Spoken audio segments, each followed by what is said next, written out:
In the darkest of times, you'll find Amarillo's Jackie Bolden. She's the advocate who walks down the road with domestic violence survivors and sexual assault victims. And as KAMR's Andy Justice reports, Jackie has been in the darkness herself and now gives back by being the light that leads to hope for others. That's why she's one of our remarkable women finalists.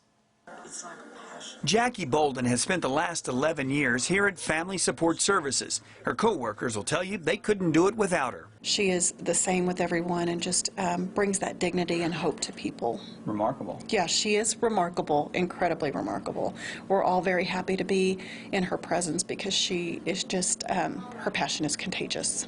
To understand how Bolden got to the point of helping others, we have to go back to December 6, 1994. My daughter was murdered by her husband, and he took her to a field just north of the airport and dumped her in that field.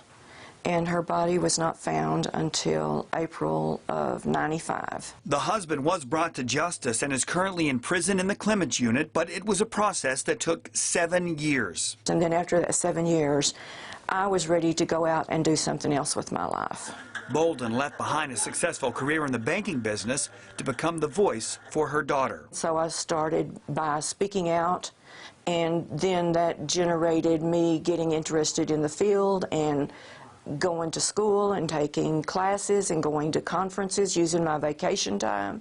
Her time, her money, and her passion led to a job as a crime victims advocate in the Potter County District Attorney's Office. 5 years later, she took a job here at Family Support Services, and for the last 11 years, she has been a lifesaver. Just looking at her passion and how she is with people and how she helps survivors is just really encouraging. Bolden fights a lot of battles for a lot of people, but recently she had to fight her own. Well, in July of 2018, I was diagnosed with cancer and absolutely was adamant that I would not go through treatment. My daughter had experienced that back in 2005, and I had seen what she had to deal with. But my daughter, the nurse, said, "No, Mom, you're going through treatment." It was a 9-month struggle. I have a clean bill of health. I'm doing fine. I've had my 6-month checkup. Everything's great. That's Jackie being strong, unshakable, because right after she finished treatment, her daughter, the nurse, committed suicide. 2 of her 3 daughters were gone. And I thought it was the end of the world. I felt like it was the end of the world. I wanted it to be the end of the world. But apparently that's not what God's plan was for me. And Bolden continues to be a powerful advocate through all the adversity. In fact, that interview was shot just a few days prior to the major fire at Family Support Services.